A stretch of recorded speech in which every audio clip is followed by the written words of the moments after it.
माध्यमिक भी पूरी हुई, दोनों पूरी हो गई। अब उच्च शिक्षा डॉक्टर प्रेमचंद बैरवा।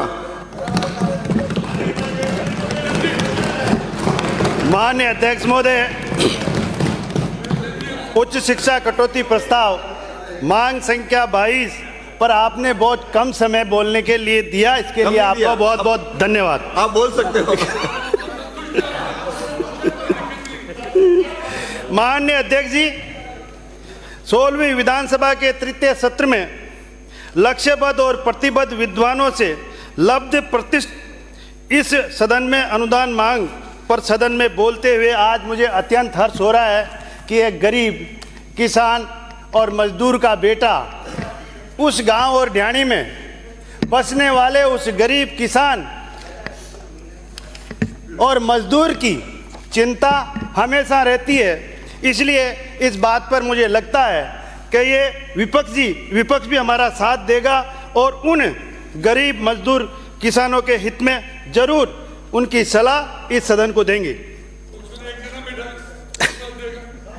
लेकिन विपक्ष के सदन में सदस्य कम है। माननीय अध्यक्ष जी, शायद इनको उस गरीब और किसान मजदूर की चिंता नहीं है, उनके बच्चों की चिंता नहीं है। Very good. सरदार के लिए कहते हैं ना लोग बाग, माननीय मंत्री महोदय, सरदार के लिए लोग क्या कहते हैं कि सरदार जरा ऐसा नहीं कहते कि फौजें कितने जानती है, ये फौजें है पूरी की पूरी। आप चिंता मत करो, बोलो आप, मैं आपका पूरा सुन के। माननीय अध्यक्ष जी, ऐसा था, ये बोल सकते हैं। चले माननीय अध्यक्ष महोदय, एक सेकंड। मैंने इन्होंने प्रारंभिक और माध्यमिक शिक्षा की लगभग 500 अरब की मांगे हैं। इनकी जो है वो केवल मेरे को लगता है 25 अरब की है, इसलिए मैंने थोड़ा समय के लिए कहा। बाकी बोल सकते हैं, इनकी आजादी है। माननीय जी, धन्यवाद। निवेदन ये है, धन्यवाद। मैंने कहा के चले कि पारिक साहब होंगे तो बाकी कांग्रेस की जरूरत नहीं। मैंने कह दिया, हो गया। ये सीधा इनके आप सभी का धन्यवाद। आपको समय ज्यादा लग जाएगा। पारिक साहब के हर बात का जवाब देना आवश्यक नहीं है, उसके लिए मैं माननीय नहीं, पर वो उस दिन संसदीय मंत्री ने 1000 रुपए पास करवाए थे, उसके लिए भी पूरा ही पढ़ा था, तो इनको भी पूरा पढ़ने दो। चलो पूरा पढ़े। माननीय अध्यक्ष महोदय, मेरी ओर से पूरी अनुमति है। माननीय अध्यक्ष महोदय, डिफरेंस आपको मालूम है। अनुदान मांगों पर अपनी बात को रखने से पूर्व मैं प्रधानमंत्री भारत रत्न आदरणीय अटल बिहारी वाजपेयी जी की कुछ पंक्तियां आपके साथ शेयर करना चाहता हूं।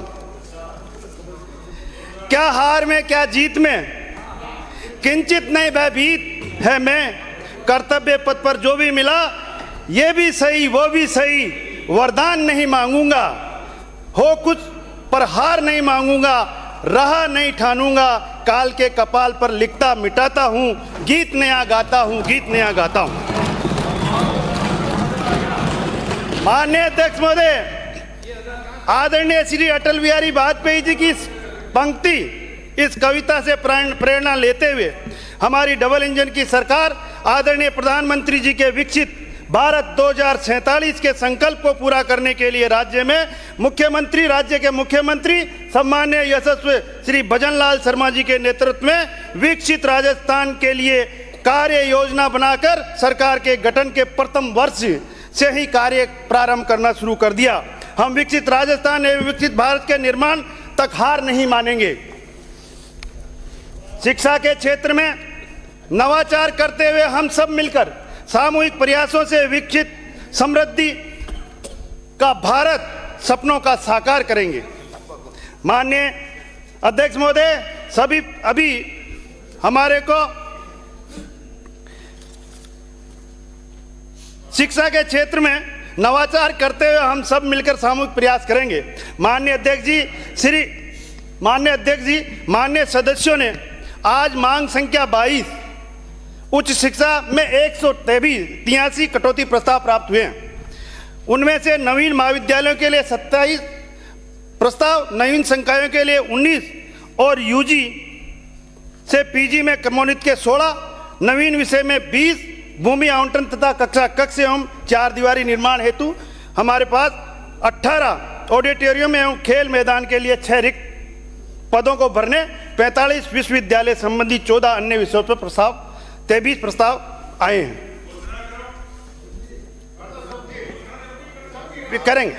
करेंगे इंतजार करो।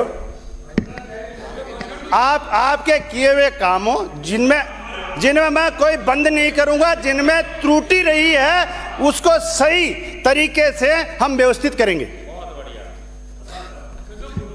सभी प्राप्त 183 कटौती प्रस्तावों के उत्तर सभी माननीय सदस्यों को भिजवा दिए जाएंगे। माननीय अध्यक्ष जी, अब मैं सर्वप्रथम हमारे सभी सम्मानित विद्वान सदस्यों के प्रति हार्दिक कृतज्ञता से आभार व्यक्त करना चाहता हूं। माननीय अध्यक्ष जी, श्री शेरगढ़, पिलानी, सादुलपुर, शाहपुरा, आहोर, बामनवास, राजसमंद, केशवराय पाटन, मनोर थाना, टोडा भीम, बांदीकुई, मकराना, बीकानेर, पश्चिम बूंदी, मांडलगढ़, सांचौर, पाली, शाहपुरा, भीनमाल, खंडेला, रायसिंह नगर, फ्लोदी, राजगढ़, लक्ष्मणगढ़, निवाई और किशनगढ़, कैकड़ी और महुआ, पीपलदा, बल्लभगढ़, राजाखेड़ा, बाड़मेर, तारानगर और सालडा से और अन्य जो भी सदस्य आज यहाँ पर बोले, उनसे आने वाले विधानसभा सदस्य में आज चर्चा में उन्होंने भाग लिया है, उसको लेकर प्रदेश में उच्च शिक्षा के विकास, अपने विधानसभा क्षेत्र के लिए सुझाव एवं सुधार के लिए अनेक बहुमूल्य सुझाव एवं समस्याएं बताई है। इन विषयों पर मैं आगे अपने बात रखूंगा। इन सभी माननीय सदस्यों का भी मैं आभार व्यक्त करना चाहूँगा कि और विश्वास भी दिलाना चाहूँगा कि हमारी सरकार माननीय सदस्यों द्वारा उठाई गई समस्याओं के समाधान करने के लिए उपलब्ध गुणावगुण के आधार पर निर्णय लेगी। राजस्थान की उच्च शिक्षा प्रणाली को सुदृढ़ करना हमारी सरकार की प्राथमिकता है और पिछले 1 वर्ष में हमने इस दिशा में अनेक उपलब्धियां हासिल की है। माननीय अध्यक्ष जी, मैं मैथिली शरण गुप्त जी की कविता की कुछ पंक्तियां यहाँ पर उल्लेख करना चाहूँगा। जो भरा नहीं भावों से बहती जिसमें रसधार नहीं, वह हृदय नहीं, वह पत्थर है जिसमें स्वदेश का प्यार नहीं। अर्थात शिक्षा केवल किताबी ज्ञान तक सीमित नहीं, अर्थात शिक्षा केवल किताबी ज्ञान तक सीमित नहीं होनी चाहिए, बल्कि इसमें देशभक्ति, नैतिकता और समाज के प्रति समर्पण की भावना होनी चाहिए। मैथिली शरण जी के इस कविता के मूल मंत्र को ध्यान में रखते हुए हमारी सरकार ने यह माना कि शिक्षा केवल डिग्री प्राप्त करने का माध्यम नहीं है, बल्कि एक सशक्त और आत्मनिर्भर समाज के निर्माण का मूल आधार है। यही कारण है कि हमारी सरकार राष्ट्रीय शिक्षा नीति 2020 लागू कर रही है, जिसमें महत्वपूर्ण एवं दूरगामी परिणाम होंगे। इसमें प्रत्येक विद्यार्थी, चाहे वह किसी भी आर्थिक, सामाजिक या भौगोलिक पृष्ठभूमि से आता हो, उसे समान अवसर मिलेगा। राष्ट्रीय शिक्षा नीति के 5 आधारभूत स्तंभ पहुंच, समानता, गुणवत्ता, सामर्थ्य और जवाबदेही पर आधारित है, जिसमें मातृभाषा में शिक्षा एवं भारतीय ज्ञान परंपरा को महत्व दिया गया है। प्रदेश में आज कुल 3210 महाविद्यालय है, जिनमें से सामान्य शिक्षा के 569, राजकीय महाविद्यालय 19, राजकीय विधि महाविद्यालय 43, राजकीय कृषि महाविद्यालय 43 और निजी शिक्षण संस्थान जो महाविद्यालय है वह 1615 और 2 स्वपोषित महाविद्यालय एवं 6 निजी सहभागिता महाविद्यालय स्थापित है। इसके अतिरिक्त शिक्षण संस्थान महाविद्यालयों की संख्या 556, 956 इन महाविद्यालयों में वर्ष 2024-25 में सामान्य शिक्षा में प्रदेश में 13 लाख से अधिक छात्र छात्राएं अध्ययनरत है, जो कि राजस्थान की उच्च शिक्षा के लिए एक गर्व का विषय है। मानव संसाधन मंत्रालय all India survey on higher education की नवीनतम रिपोर्ट 2021-22 के अनुसार उच्च शिक्षा में देश का औसतन संकलन नामांकन अनुपात 28.4 है। मुझे सदन में बताते हुए हर्ष हो रहा है कि राजस्थान का सकल नामांकन अनुपात 28.6 है, जो राष्ट्रीय से भी अधिक है, जो कि राष्ट्रीय औसत से अधिक है। हमारा उद्देश्य है कि वह वर्ष 2035 तक राष्ट्रीय शिक्षा नीति के अनुरूप सकल नामांकन अनुपात 50% तक प्राप्त कर लिया जाए। राज्य के युवाओं को गुणवत्तापूर्ण उच्च शिक्षा प्रदान करने के लिए पिछले 1 वर्ष में हमने कई महत्वपूर्ण निर्णय लिए। हमने राजस्थान के विभिन्न जिलों में नए महाविद्यालयों की स्थापना की है। प्रदेश में सत्र 2024-25 में 37 नवीन राजकीय महाविद्यालयों की स्थापना की है, जिसमें से 20 है शिक्षा एवं 4 कृषि महाविद्यालय हैं। माननीय अध्यक्ष महोदय जी, हम सभी ये मानते हैं कि एक शिक्षित महिला पूरे परिवार और समाज को शिक्षित करती है। इसी सोच के साथ हमने महिला शिक्षा को बढ़ावा देने के लिए ठोस कदम उठाए, महिलाओं की शिक्षा को विशेष रूप से प्राथमिकता दी है और इसी उद्देश्य से हमने गत वर्ष 13 नए कन्या महाविद्यालय प्रारंभ किए और वर्तमान बजट में भी 12 कन्या महाविद्यालय खोलना प्रस्तावित किया है, ताकि हमारी बेटियां निर्भर होकर अपने सपनों को पूरा कर सके। शिक्षा केवल किताबी ज्ञान तक सीमित नहीं होनी चाहिए, बल्कि इसका उद्देश्य छात्रों को व्यवहारिक जीवन के लिए तैयार करना भी होना चाहिए।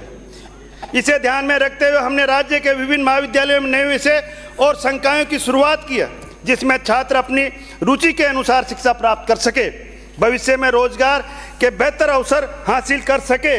राजकीय महाविद्यालयों में स्नातक स्तर पर 43 एवं स्नातकोत्तर स्तर पर 33 नवीन विषयों में अध्ययन प्रारंभ कर दिया गया है। हमारी सरकार ये सुनिश्चित कर रही है कि पारंपरिक विषयों के साथ साथ तकनीकी और व्यावसायिक शिक्षा को भी बढ़ावा मिले, जिससे हमारे छात्र न केवल शैक्षणिक रूप से बल्कि व्यावसायिक रूप से भी वो सक्षम बन सके। इसके लिए हमने 33 जिला मुख्यालयों पर 33 महाविद्यालयों में BBA पाठ्यक्रम तथा कंप्यूटर साइंस के विषय प्रारंभ कर दिए गए हैं। 7 संभाग मुख्यालयों पर 7 महाविद्यालयों में BCA कोर्स भी प्रारंभ कर दिए गए हैं।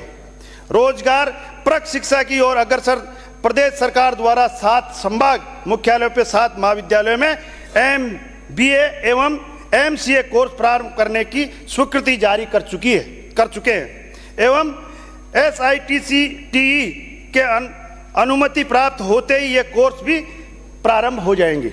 माननीय अध्यक्ष जी, इन व्यावसायिक पाठ्यक्रमों से ग्रामीण और पिछड़े क्षेत्र के छात्रों को अब उच्च शिक्षा एवं रोजगार के परक शिक्षा के लिए दूर जाने की आवश्यकता नहीं पड़ेगी। डिजिटल शिक्षा की ओर भी हमने महत्वपूर्ण कदम उठाए हैं और चरणबद्ध रूप से महाविद्यालयों में स्मार्ट क्लासरूम, ICT लैब के माध्यम से ई-लर्निंग की भी सुविधाएं उपलब्ध कराई जाएगी, जिससे छात्रों को आधुनिक तकनीकी का लाभ मिल सकेगा। माननीय अध्यक्ष जी, हमारे माननीय मुख्यमंत्री जी के नेतृत्व में हमारी सरकार ने जो बजट पेश किया है, उसमें 16 सहज शिक्षा महाविद्यालय और 12 कन्या महाविद्यालय एवं 3 कृषि महाविद्यालय, इस प्रकार 31 नवीन महाविद्यालय खोले जाने का प्रस्तावित किए हैं।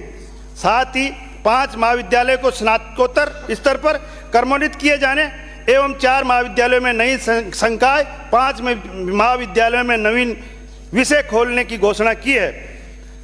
आधारभूत संरचना विकास के लिए 6 महाविद्यालयों के भवन निर्माण, मरम्मत कार्य और राजकीय महाविद्यालय अजमेर के ऑडिटोरियम निर्माण की भी घोषणा की है। आपके अजमेर में फिर माननीय अध्यक्ष जी, उच्च शिक्षा विभाग के लिए बजट प्रस्तावों के लिए आपके एवं सदन के माध्यम से माननीय मुख्यमंत्री जी का मैं आभार ज्ञापित करना चाहूँगा। माननीय अध्यक्ष जी, किसी भी शैक्षणिक संस्था की गुणवत्ता उसकी इमारत और सुविधाओं के साथ साथ उसमें पढ़ाने वाले शिक्षकों की भी गुणवत्ता से उनकी गुणवत्ता निर्धारित होती है। सरकार ने महाविद्यालयों में रिक्त पदों को भरने के लिए त्वरित कदम उठाए हैं और आने वाले दिनों में इस प्रक्रिया को और प्रगतिशील और गतिशील बनाई जाएगी।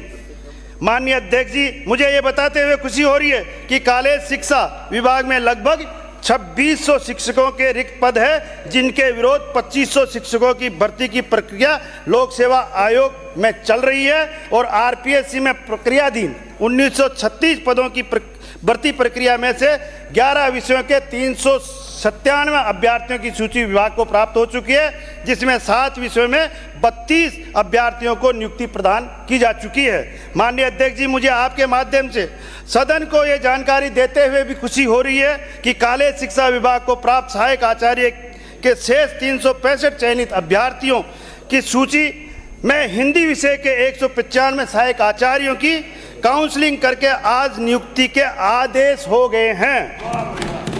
अंग्रेजी, भूगर्भ विज्ञान, पेंटिंग विषय के सहायक आचार्यों के पद पर काउंसलिंग करके नियुक्ति के आदेश 1 महीने में कर दिए जाएंगे। सहायक आचार्य भर्ती के लिए आरपीएससी द्वारा 2025 में सहायक आचार्य के 576 रिक्त पदों को भरने हेतु विज्ञापन आवेदन की प्रक्रिया पूर्ण की जा चुकी है। इस पर आगामी कार्रवाई आरपीएससी के स्तर पर प्रक्रियाधीन है। माननीय अध्यक्ष जी, इसके साथ ही आरपीएससी द्वारा पुस्तकालय अध्यक्ष 247 रिक्त पदों को भरने हेतु लिखित परीक्षा का परिणाम दिनांक 25/2/2025 को एवं पीटीआई के भर्ती 2047 पदों के लिए 30/1/2025 को लिखित परीक्षा का परिणाम भी घोषित किया जा चुका है। आरपीएससी से इन अभ्यर्थियों को शीघ्र पूर्ण इस भर्ती प्रक्रिया को पूर्ण करने के लिए त्वरित गति से प्रयास किए जा रहे हैं। कर्मचारी चयन बोर्ड द्वारा कनिष्ठ सहायकों के 80 पद शीघ्र लिपिक के 16 रिक्त पदों को भरने हेतु लिखित परीक्षा का आयोजन भी किया जा चुका है। सहायक कर्मचारी 863 रिक्त पदों कनिष्ठ सहायकों और 258 रिक्त पदों पर वाहन चालक 5 रिक्त पदों पर अभ्यर्थना प्रशासनिक सुधार विभाग को प्रेषित की जा चुकी है। माननीय अध्यक्ष जी, राज्य वित्त पोषित विश्वविद्यालयों में शिक्षकों के 1597 रिक्त पद पर इन पदों पर भी नियुक्ति करने के लिए सरकार प्रतिबद्ध है। यूजीसी के मापदंड एवं राज्य सरकार के नियमानुसार रोस्टर की प्रक्रिया पूर्ण करके भर्ती की कार्यवाही प्रारंभ कर दी जाएगी। माननीय अध्यक्ष जी, विश्वविद्यालय एवं महाविद्यालयों में शिक्षकों के रिक्त पदों की वजह से विद्यार्थियों की अध्ययन में कोई बाधा नहीं आए, इसके लिए विद्या संबल योजना के तहत शिक्षकों से शिक्षण कार्य करवाया जा रहा है। माननीय अध्यक्ष जी, राजकीय महाविद्यालयों के भवनों की आवश्यकता को ध्यान में रखते हुए 132 महाविद्यालयों के भवनों का निर्माण कार्य प्रगतिशील है। यह कार्य शीघ्र पूर्ण करवा लिया जाएगा एवं अस्थायी भवनों में संचालित महाविद्यालयों को स्थायी भवन में संचालित करा दिया जाएगा। दिनांक 12 जनवरी 2025 को प्रदेश के 51 महाविद्यालयों के नवनिर्मित भवनों में तथा 1 महाविद्यालय को पुनर्निर्मित भवन का लोकार्पण भी किया जा चुका है। माननीय अध्यक्ष जी, 50 राजकीय महाविद्यालयों के नवीन भवनों के लिए 259.37 करोड़ रुपए की स्वीकृत किए थे। इन भवनों का निर्माण लगभग पूरा हो चुका है। आशा है कि निकट भविष्य में शीघ्र इन भवनों का लोकार्पण करके और महाविद्यालय को प्रारंभ इसमें कर दिए जाएंगे। माननीय अध्यक्ष जी, आपके और सदन के माध्यम से मैं सभी भामाशाहों के प्रति कृतज्ञता व्यक्त करना चाहूँगा जिन्होंने प्रदेश के उच्च शिक्षा के विकास में अपना योगदान दिया। इन भामाशाहों द्वारा प्रदेश के 3 महाविद्यालयों के भवनों का निर्माण कार्य करवाया गया, जिसमें श्री गौरी शंकर जी भियानी राजकीय कन्या महाविद्यालय नौर का निर्माण करवाने के लिए श्री केशव कुमार भियानी का एवं शांति देवी उदयराज गांधी राजकीय महाविद्यालय धोरीमन्ना बाड़मेर का निर्माण कार्य करवाने के लिए श्री उदयराज जी का तथा राजकीय सदु देवी पारक कन्या महाविद्यालय डूंगरपुर का निर्माण करवाने के लिए श्री जतन पारक जी का भी मैं बहुत बहुत आभार व्यक्त करना चाहूँगा। माननीय अध्यक्ष जी, हमारी सरकार कर्मचारी कल्याण के लिए प्रतिबद्ध है। इन कई वर्षों से लंबित RES व्याख्याताओं को CS के अंतर्गत 16 शिक्षकों को वरिष्ठ वेतनमान तथा 61 शिक्षकों का चयनित वेतनमान का लाभ प्रदान किया। राजकीय महाविद्यालयों के शिक्षकों को चयनित वेतनमान, वरिष्ठ वेतनमान एवं पे बैंड 4 प्रदान किए जाने बाबत पात्र शिक्षकों को CAS का लाभ स्क्रीनिंग कमेटी द्वारा शीघ्र प्रदान किया जाएगा। माननीय अध्यक्ष जी, विगत भाजपा सरकार द्वारा RES शिक्षकों को UGC पदनाम सहायक आचार्य, सह आचार्य एवं आचार्य प्रदान कर दिए गए थे, परंतु RES शिक्षकों को ये पदनाम नहीं दिए गए थे। हमारी सरकार का गठन के पश्चात ये पदनाम स्वीकृत करने के लिए कार्रवाई प्रारंभ कर दी और ये कार्रवाई अब अंतिम चरण पे है। आशा है कि शीघ्र ही RES शिक्षकों को UGC पदनाम सहायक आचार्य, सह आचार्य और आचार्य हो जाएंगे। विभाग के कार्मिकों की सुविधा के लिए कार्य को विकेंद्रीकृत करने की दृष्टि से चाइल्ड केयर लीव पीएचडी अनापत्ति प्रमाण पत्र, उपार्जित अवकाश की स्वीकृति उच्च अध्ययन हेतु अनापत्ति प्रमाण पत्र एवं शैक्षिक दक्षता हेतु किए जाने वाले ओरिएंटेशन एवं रिफ्रेश कोर्स इत्यादि कार्यों की अनुमति हेतु राजकीय महाविद्यालय के प्राचार्यों एवं क्षेत्रीय कार्यालयों से सहायक निदेशक को स्वीकृति करने के लिए अधिकृत किया है। राष्ट्रीय शिक्षा नीति 2020 के तहत राज्य के विभिन्न उच्च शिक्षण संस्थाओं में अध्ययनरत विद्यार्थियों का academic bank of credits portal पर पंजीकरण करवाकर उनकी अपार आईडी बनाई गई है। साथ ही परीक्षा परिणामों को डिजी लॉकर पर अपलोड किया गया है, जिससे छात्रों के शैक्षणिक दस्तावेज का ऑनलाइन सत्यापन किया जा सकता है। विश्वविद्यालय को स्वयं पोर्टल अर्थात study web of active learning by young and aspiring minds portal पर ऑनलाइन कोर्सेज के माध्यम से क्रेडिट प्रदान करने हेतु निर्देश जारी कर दिए गए हैं। इसमें छात्रों को ऑनलाइन शिक्षा के माध्यम से अपने कौशल और ज्ञान को उन्नत करने का अवसर मिलेगा। डॉक्टर भीमराव अंबेडकर विश्वविद्यालय एवं श्री हरदेव जोशी पत्रकारिता विश्वविद्यालय भवनों का निर्माण कार्य पूर्ण कर लोकार्पण किया जा चुका है। डॉक्टर भीमराव अंबेडकर विश्वविद्यालय को शिफ्ट किया जा चुका है तथा श्री हरदेव जोशी पत्रकारिता विश्वविद्यालय का नवीन परिसर में निकट भविष्य में शिफ्ट कर दिया जाएगा। नवीन सरकार के गठन के पश्चात से ही विभिन्न विश्वविद्यालयों में शैक्षणिक गुणवत्ता को बढ़ावा देने तथा छात्र छात्राओं में उत्साहवर्धन करने के लिए प्रत्येक वर्ष नियमित रूप से दीक्षांत समारोह आयोजित किए जा रहे हैं, जिससे विद्यार्थियों का समय पर हमारी उपाधियां मिल सके। हमारी सरकार के गठन के बाद अभी तक लगभग 12,83,000 से अधिक उपाधियां एवं 1280 पदक प्रदान किए गए हैं। भारतीय पारंपरिक ज्ञान की समृद्धि विरासत राष्ट्रीय शिक्षा नीति 2020 की मार्गदर्शक है। हमारी राष्ट्रीय शिक्षा नीति में उच्च शिक्षण संस्थानों के माध्यम से पारंपरिक भारतीय ज्ञान प्रणाली के संवर्धन पर बल दिया गया है। इसके संवर्धन एवं संरक्षण हेतु भारतीय ज्ञान परंपरा संबंधी कोर्सेज को सभी पाठ्यक्रमों में सम्मिलित किए जाने हेतु विश्वविद्यालय को निर्देशित कर दिया गया है। सभी विश्वविद्यालय कुल अर्थात परिवार ही होते हैं। इसके लिए उच्चतम गुरु को हमारी पौराणिक एवं धार्मिक ग्रंथों में भी कुल गुरु के रूप में संबोधित किया गया है। हमारी सरकार द्वारा पिछले बजट में गुरु शिक्षा की परंपरा को पुनः स्थापित करने के लिए प्रदेश में विश्वविद्यालयों के कुलपति को कुल गुरु की पदवी प्रदान किए जाने का प्रस्ताव किया गया था। इसी की पालना में the Rajasthan university law amendment bill 2025 विधानसभा में पुनः स्थापित कर दिया गया है। हमारा प्रयास है कि यह बिल सदन में इसी सत्र में पारित कर दिया जाएगा। माननीय अध्यक्ष जी, नीट और आईआईटी के लिए विभिन्न कोचिंग संस्थाओं में अध्ययनरत विद्यार्थियों के द्वारा निराशा एवं अन्य कारणों से आत्महत्या करने के प्रकरण ध्यान में आने पर हम सभी का मन उद्वेलित और दुखी होता है। हमारी डबल इंजन की सरकार सदैव छात्रों के शैक्षणिक और मानसिक स्वास्थ्य सुरक्षा के प्रति सचेत एवं सजग रहती है। इसी क्रम में कोचिंग संस्थाओं में अध्ययनरत विद्यार्थियों के लिए सरकार द्वारा जारी निर्देश को अंगीकरण करते हुए विभाग द्वारा दिशा निर्देश जारी कर दिए गए हैं। इसी अनुक्रम में कोचिंग संस्थाओं पर सक्षम वैधानिक नियंत्रण हेतु विधेयक the Rajasthan coaching centre control and regulation bill 2025 प्रक्रियाधीन है।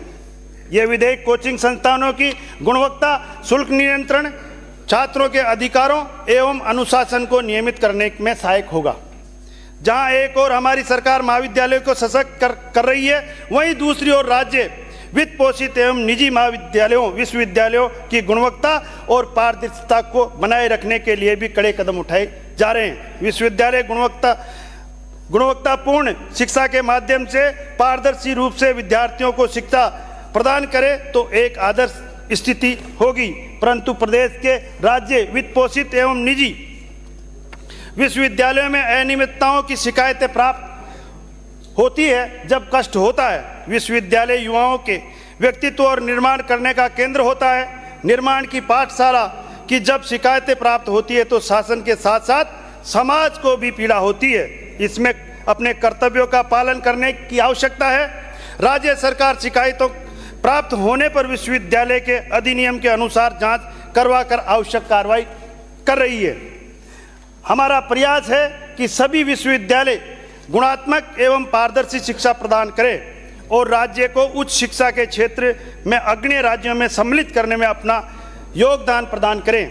देश के विकास में युवा पीढ़ी की सशक्त हिस्सेदारी के प्रयासों में युवा पीढ़ी को नशा मुक्त बनाने हेतु विभाग द्वारा महाविद्यालयों में नई किरण नशा मुक्ति अभियान संचालित किया जा रहा है, जिसमें माह फरवरी 2025 तक 13,510 विद्यार्थियों को प्रशिक्षण दिया जा चुका है। साथ ही प्रत्येक माह के प्रथम सोमवार को नशा मुक्ति ई शपथ का कार्यक्रम भी करवाया जा रहा है, जिसके अंतर्गत अब तक 1,13,113 विद्यार्थी शपथ ले चुके हैं। माननीय अध्यक्ष जी, हमारी सरकार युवा शक्ति को देश के महापुरुषों से प्रेरणा मिले, इसी उद्देश्य को राजकीय महाविद्यालयों में महाराणा प्रताप की व्यक्तित्व व कर्तृत्व पर दिव्य विजय स्मृति कार्यक्रम आयोजित किए गए। साथ ही सुशासन की प्रतीक एवं आदर्श नारी के सर्वोत्तम उदाहरण के रूप में प्रतिस्थापित न्यायप्रिय पुण्य श्लोका देवी अहिल्याबाई होलकर के 300वें जन्म शताब्दी को भी विभिन्न प्रतियोगिताओं के माध्यम से उत्साहपूर्वक महाविद्यालयों में मनाया गया है। प्रकृति, पशु पक्षी, मानव जीवन तथा राष्ट्र से प्रेमपूर्ण अवधारणा की जीवंतता के दृष्टिगत राज्य के महाविद्यालयों के विद्यार्थियों के लिए मुख्यमंत्री वृक्षारोपण अभियान के अंतर्गत एक पेड़ मां के नाम, अभी हमारे शिक्षा मंत्री जी भी बता रहे थे, थीम के अनुसार पौधारोपण, पक्षियों हेतु परिंडे की व्यवस्था, दान भावनाओं के प्रोत्साहन हेतु दान उत्सव, राष्ट्रीय कर्मी मुक्ति दिवस का आयोजन, स्वच्छता ही सेवा तथा हर घर तिरंगा अभियान जैसे कार्यक्रम को साकार रूप प्रदान किया गया है। उच्च शिक्षा संस्थानों के गुणात्मक मानकों के अभिवृद्धि के परिप्रेक्ष्य में वर्ष 2024-25 में 45 राजकीय महाविद्यालयों के नेक प्रत्यायन ग्रेडिंग प्राप्त हुई है। विभाग के स्तर पर सतत प्रयत्नों से नेक प्रत्यायन प्रक्रियाधीन महाविद्यालयों में भी प्रत्यायन कार्य में तेजी लाने का प्रयास किया जा रहा है। प्रधानमंत्री उच्चतर शिक्षा अभियान पीएम उषा के तहत प्रदेश के उच्च शिक्षण संस्थाओं के नव निर्माण, जीर्णोद्धार, शोध, कौशल विकास, महिला सशक्तिकरण एवं अन्य शैक्षणिक गतिविधियों के लिए कुल 330 करोड़ रुपए का अनुदान स्वीकृत हुआ है। बहुविषयक शिक्षा और अनुसंधान योजना के अंतर्गत जयनारायण व्यास विश्वविद्यालय जोधपुर को 100 करोड़, जेंडर समावेशन और समानता पहल योजना में बांसवाड़ा, प्रतापगढ़, जैसलमेर और करौली जिलों में स्थित महाविद्यालयों के लिए 40 करोड़ और विश्वविद्यालय महाविद्यालयों को मजबूत करने के लिए महाराजा गंगा सिंह विश्वविद्यालय बीकानेर, गोविंद गुरु जनजाति विश्वविद्यालय बांसवाड़ा एवं MBM विश्वविद्यालय जोधपुर के लिए 60 करोड़ तथा 26 राजकीय महाविद्यालयों के लिए 130 करोड़ का अनुदान स्वीकृत हुआ है। माननीय अध्यक्ष जी, हमारी सरकार ने छात्रों की वित्तीय आवश्यकताओं को ध्यान में रखते हुए छात्रवृत्ति योजनाओं को और प्रभावी बनाया है। हमने यह सुनिश्चित किया है कि छात्रवृत्ति का वितरण समय पर और पारदर्शी तरीके से किया जाना चाहिए, जिससे किसी भी छात्र को आर्थिक तंगी के कारण अपनी शिक्षा को बीच में न छोड़ना पड़े। इस वर्ष लाखों छात्रों को छात्रवृत्ति का लाभ मिला है और आगामी वर्ष में इस संख्या को और बढ़ाया जाएगा। हम ये मानते हैं कि शिक्षा का अधिकार हर छात्र को बिना किसी वित्तीय बाधा के मिलना चाहिए और इसी सिद्धांत को अपनाते हुए हमने ये सुनिश्चित किया कि सरकार की सभी योजनाओं द्वारा सीधा लाभ उन छात्रों को मिले जिन्हें इनकी सबसे अधिक आवश्यकता है। माननीय अध्यक्ष महोदय, विगत सरकार द्वारा Rajiv Gandhi scholarship for academic excellency योजना वर्ष 2021-22 की प्रारंभ की थी। और विदेश में पढ़ने के लिए 500 विद्यार्थियों को छात्रवृत्ति देने का प्रावधान किया था, जिसकी ये बार बार बात कहते हैं। अरे इन्होंने योजना शुरू की, उसी के बारे में बता रहा हूँ। अभी तो आप सुनो, ये भी सुन लेंगे। इन्होंने 2021-22 में केवल योजना शुरू करके इन्होंने केवल 73 विद्यार्थियों को केवल 5 करोड़ 30 लाख रुपए दिए हैं, जिसकी ये बात कर रहे हैं। इसी प्रकार इन्होंने 2022-23 में 172 विद्यार्थियों को 23 करोड़ 19 लाख रुपए का भुगतान किया है। वर्ष 2023-24 में कुल 447 विद्यार्थियों का चयन हुआ, जिसमें से केवल 102 विद्यार्थियों का चयन हमारी सरकार ने के गठन होने के पश्चात हमने किया है। इन विद्यार्थियों को 107 करोड़ 69 लाख का भुगतान हुआ है, जिसको हमने Swami Vivekananda scholarship for academic excellence योजना के तहत विदेशी संस्थानों में अध्ययन हेतु 300 विद्यार्थी एवं देश के संस्थानों में 200 विद्यार्थियों के लिए विहित योजना की कमियों को दूर कर जरूरतमंद एवं गरीब विद्यार्थियों के लिए दिशा निर्देशों के साथ प्रारंभ की है, कि जिससे कि वो गांव और ढाणी में रहने वाला बच्चा भी अच्छी शिक्षा ले सके। अरे मैं कह रहा हूँ आपने नहीं कराई है, हमने कराई है। मैं और भी आंकड़े दे रहा हूँ, आपको भी दे रहा हूँ। मैंने कितनी दे दी हमने कितनी दे दी जो बता रहा हूँ। वर्ष 2024-25 के लिए 126 विद्यार्थियों में सुनो सर, 126 विद्यार्थियों को विदेश में और 57 विद्यार्थियों को देश में संस्थानों के अध्ययन करने के लिए छात्रवृत्ति स्वीकृत की गई है। ये प्रोसेस अभी भी चल रहा है। जनवरी 2024 से फरवरी 2025 तक 285 विद्यार्थियों को 100 करोड़ का भुगतान किया जा चुका है। उच्च शिक्षा विभाग द्वारा, अब फिर आप उस स्कूटी योजना की बात कर रहे हो, वो भी सुन लो आप। उच्च शिक्षा विभाग द्वारा कालीबाई भील मेधावी छात्र स्कूटी योजना, देवनारायण स्कूटी योजना के अंतर्गत 20,105 स्कूटियों का वितरण किया जा चुका है। साथ ही योजना अंतर्गत विभागों से संबंधित स्कूटियों की संख्या सत्र 2023 के लिए 20,000 से बढ़ाकर 30,000 की गई है, जिसमें वर्ष 2025 की घोषणा में बढ़ाकर 35,000 कर दी गई है। पुराने अकादमिक सत्र की बकाया स्कूटियां शीघ्र ही वितरित करने के लिए वित्त नियम विभाग की राय के अनुसार शीघ्र कार्रवाई कर दी जाएगी। माननीय अध्यक्ष महोदय, कालीबाई भील मेधावी छात्र स्कूटी योजना में सभी वर्गों के अंतर्गत, अभी आप कह रहे थे माननीय सदस्य के ओबीसी के लिए इसमें कोई प्रावधान होना चाहिए। मैं आपको इसी की जानकारी के लिए बता रहा हूं कि इस योजना में सभी वर्गों के अंतर्गत 12वीं उत्तीर्ण प्रतिभावान छात्र छात्रों को उच्च शिक्षा विभाग द्वारा वरीयता अनुसार स्कूटी दी जाती है, जिसके अंतर्गत ओबीसी वर्ग की छात्राएं भी लाभान्वित होती है। वर्ष 2021-22 में सामान्य वर्ग से चयनित 1690 छात्राओं में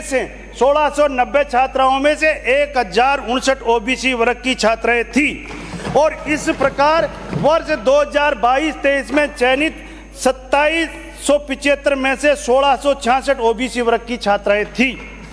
इसी प्रकार वर्ष 2023 और 24 में चयनित 4162 में से 2706 ओबीसी वर्ग की छात्राएं थी।